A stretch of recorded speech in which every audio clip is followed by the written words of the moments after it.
Hello students, welcome back to MT study. आज हम लोग एक हिंदी का पेपर सॉल्व करने जा रहे हैं जो 100% मैं गारंटी लेता हूं कि यही बोर्ड पेपर आएगा बोर्ड पेपर में। अतः आपसे लोग से निवेदन है कि आप 70 में 70 लाना चाहते हैं तो इस वीडियो को लास्ट तक जरूर देखिएगा।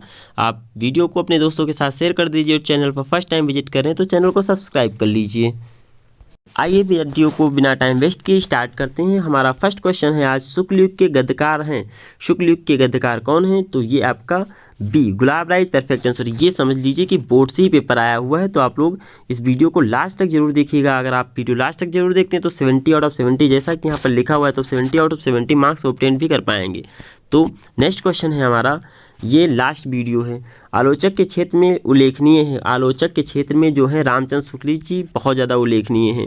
नेक्स्ट क्वेश्चन है आपका, छायावादी युग के लेखक कौन है? तो छायावादी युग के लेखक डॉक्टर नागेंद्र जी हैं।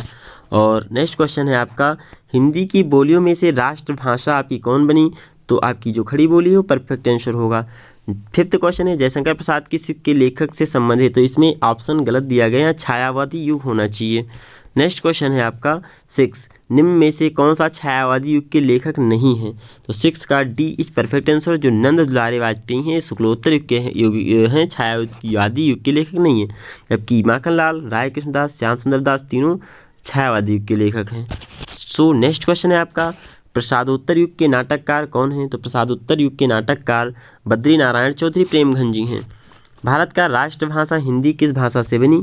कड़ी Boli is perfect answer, C option. Doctor Hazari Prasad Dwivedi ji का जन्म काल क्या है? तो सन 1907 ईस्वी में डॉक्टर हजारी प्रसाद द्विवेदी जी का जन्म हुआ था। नीड़ का निर्माण फिर विधा की कौन सी रचना है? तो 10 का डी आत्मकथा is perfect answer.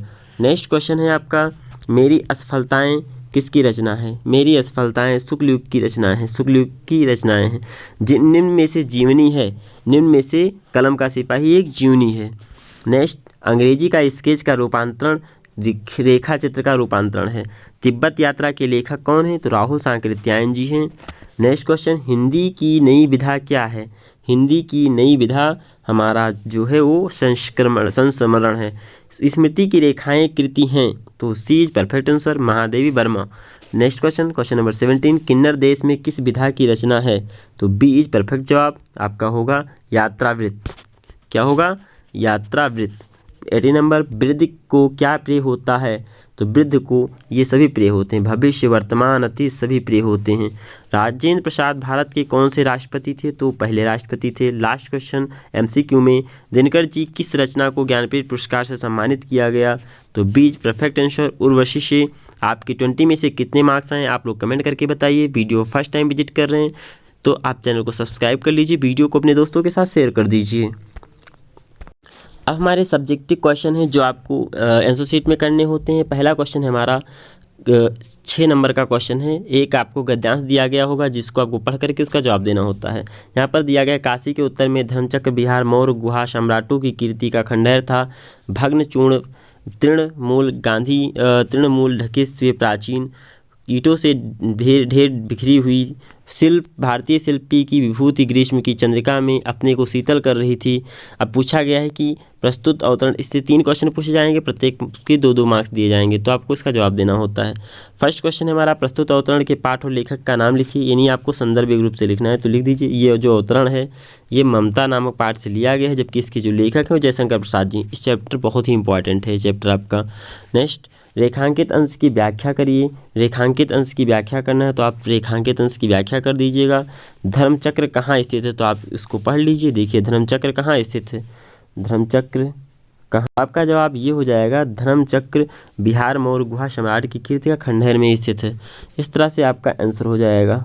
Next question है हमारा, नेक्स्ट क्वेश्चन, अब अगर वो नहीं आ रहा तो दूसरा आप कर सकते हैं। 2-2 गद्यांश दिए जाते हैं, इसे 2-2 पद्यांश दिए जाते हैं, इसे 2-2 संस्कृत के भी दिए जाते हैं। सेकंड है हमारा, हम पद्यांश पे आ जाते हैं। निम्नलिखित में से किसी 3 प्रश्नों के उत्तर देना है। जैसे उदित उदयगिरि मंच पर रघुबर बाल पतंग, बीसे सब सरोज सब हर्षे लोचन भृंग। दूसरा है, देख देख रघुबर तन सुन मानोधर धीर, भरे विलोचन प्रेम जल पुल कावल शरीर। इनमें से आपको जवाब देना है। तो उदित उदयगिरि मंच पर रघुबर बाल पतंग, इसी को देख लीजिए, मतलब इसका अर्थ हो जाएगा उदित उदयाचल पर्वत के समान बने हुए विशाल मंच पर श्री रामचंद्र जी के रूप से बाल सूर्य के उदित होते ही सभी संत रूपी कमल खिल उठे और नेत्र रूपी भंवरे हर्षित होते। यहाँ पर इसका पद्यांश का ये संदर्भ व्याख्या हो जाएगा। पहले वाले का जो संदर्भ होगा ये हम कह सकते हैं कि तुलसीदास जी ने लिखा है, धनुष भंग नामक अवतरण से लिया गया है। प्रस्तुत पद्यांश हमारी पाठ्य पुस्तक हिंदी काव्य के धनुष भंग नामक पोर्शन से लिया गया है, जबकि इसके लेखक तुलसीदास जी हैं। इस तरह से उपयुक्त पद्यांश में कौन सा अलंकार है? तो उदित उदय के मंच पर रघुबर बाल पतंग पिछते संत समाज संत सरोज सब हर्षे लोचन भृंग में रूपक अलंकार होगा। कौन सा अलंकार होगा? रूपक। अब आप नहीं आ रहा है तो आप सेकंड कर सकते हैं। नेक्स्ट क्वेश्चन हमारा 23, निम्न संस्कृत गद्यांशों में से किसी एक का संदर्भ सहित व्याख्या करना है। तो इनमें से कोई आप एक का व्याख्या कर सकते हैं। सर्वे संत सुखिनः सर्वे सन्तु निरामया सर्वे भद्राणि पश्यन्ति मा कश्चित् दुःख भाग् भवेत्। हम लोग इसी को कर देते हैं। ये जीवन सूत्रांश से श्लोक लिया गया है। जीवन सूत्रांश से श्लोक लिया गया है। इसका अर्थ है कि सर्वे भवन सुखिनः, सभी लोग सुखी रहें, संसार में सभी लोग सुखी रहें, सभी संसार में सभी लोग निरोग रहें। सर्वे भद्राणि पश्यन्ति, अपने अच्छे कर्मों की वो साक्षात्कार बने। माँ कश्चित् दुःख भाग् भवेत्, और कोई दुखों का कारण ना बने। इस तरह से इसका आंसर हो जाएगा।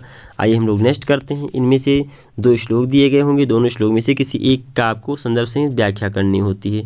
नेक्स्ट क्वेश्चन आपका, अपने पठित खंड काव्य के आधार पर किसी वस्तु उसकी कथावत का संक्षेप में वर्णन करना होता है। तो यहाँ से दोनों क्वेश्चन इंपॉर्टेंट है। कथानक संक्षेप में वर्णन करिए या फिर नायक का चरित्र चित्रण, दोनों क्वेश्चन आते हैं। 3 नंबर के होते हैं। दोनों में से आप चाहे एक ही कर लीजिए या दोनों कर लीजिए।